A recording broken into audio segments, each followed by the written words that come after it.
Hora da nossa coluna de direito, são 7h33. Vamos falar hoje sobre mudanças no Fundo de Garantia por Tempo de Serviço, o FGTS, minha gente. João Tiago está ao lado do nosso querido Paulo Vitor Souto, justamente para trazer aqui mais informações sobre essas possíveis mudanças, né, João? Boa noite para você. Muito boa noite, Linda. Boa noite a todos que nos acompanham. Mudanças que podem ser muito positivas para o trabalhador. A sugestão é a mudança do índice que determina os reajustes referentes ao FGTS, o Fundo de Garantia por Tempo de Serviço. Aquele dinheiro que quando você é demitido, você acaba tirando lá e você acaba conseguindo fazer alguma coisa. Muitas vezes, muita gente acaba usando o fundo de garantia para comprar um apartamento, para começar um negócio, para mudar realmente de vida.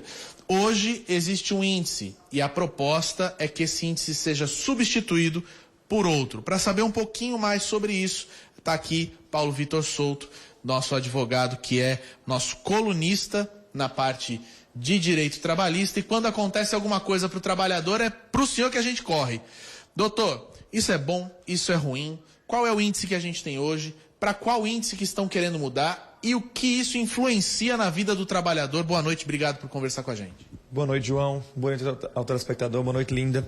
João, o índice que atualmente vigora é o índice da TR mais 3%. É um índice considerado extremamente baixo a título de reajuste e correção do FGTS.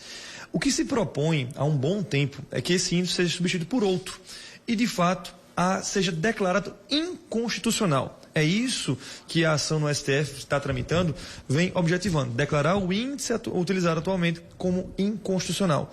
Uma das propostas que, de fato, surgiram, que estão levando, é que seja aplicado o IPCA. Existe outra discussão para a aplicação do índice da poupança, mas a peso de hoje, o que de fato vem sendo sugerido, é que o IPCA seja aplicado, que é um índice fixo e que realmente representa melhor uma qualidade e um reajuste de correção maior para o trabalhador.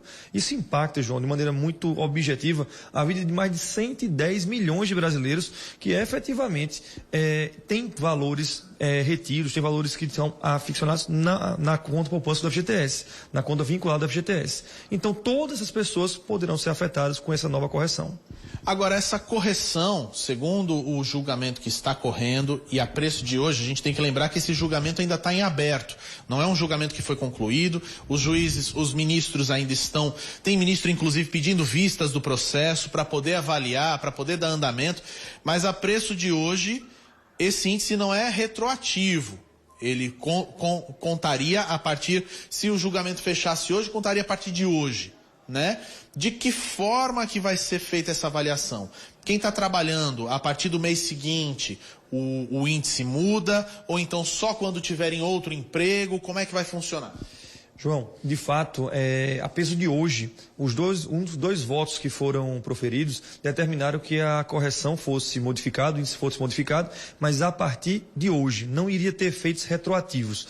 A realidade é que essa nova correção impacta de maneira substancial as contas do FGTS. Por essa razão, ou está a peso, neste momento, que pode mudar até o final do julgamento, a modulação da decisão. Ou seja, as ações que já foram dadas entradas, os valores retroativos não seriam corrigidos. Mas a partir de hoje, sim, o novo índice passaria a vigorar. E todos os contratos de trabalho vigentes, todas as contas vinculadas do FGTS, que efetivamente tenham valores retidos, poderiam sofrer esse reajuste a partir do momento do julgamento. Ou seja, transitou em julgado e quando os ministros assim decidirem, modulando os efeitos da decisão, isso passaria a vigorar. Então, o trabalhador que hoje está trabalhando, vamos dizer que transitasse em julgado hoje, se ele fosse demitido amanhã, a partir de amanhã já começaria a vigorar esse novo índice. A peso de hoje, sim. A questão é que tudo isso pode mudar. É um trabalho meio que de futurologia, no aspecto de dizer a partir de quando isso vai funcionar. Mas o que é que a gente pode, de fato, antecipar em relação a esse julgamento? A probabilidade de que haja uma nova correção, um novo índice aplicado, ela é muito real. Porque o índice atualmente aplicado, a TR mais 3%, ela já foi declarada inconstitucional para outros efeitos de correção. Em relação a questões trabalhistas, em relação a precatórios, já não é mais esse índice aplicado. E foi exatamente o IPCA que passou passou a ser aplicado nessas novas demandas. Mas hoje, encerrando o julgamento do modo como está, sim, poderíamos dizer que efetivamente as ações e os que tramitam buscando esse reajuste seriam a partir de hoje para frente e não alcançariam os valores retroativos que muita gente tem pleiteado. Dr. Paulo Vitor, muito obrigado pelas informações, obrigado por esclarecer as nossas dúvidas com relação a isso. Agora a gente já sabe que isso pode acontecer. No entanto, são 11 juízes, são 11 ministros, apenas 2 deram voto e agora houve um pedido de vistas para o processo. Esse processo começou a transitar em 2014, então eu acho que a gente ainda tem um longo caminho pela frente até ver realmente isso acontecendo. Linda, é com você. Ah, certo, João. Obrigada pela participação. Obrigada também ao Paulo por trazer aqui, esclarecer, né, algumas dúvidas e algumas questões sobre esse assunto.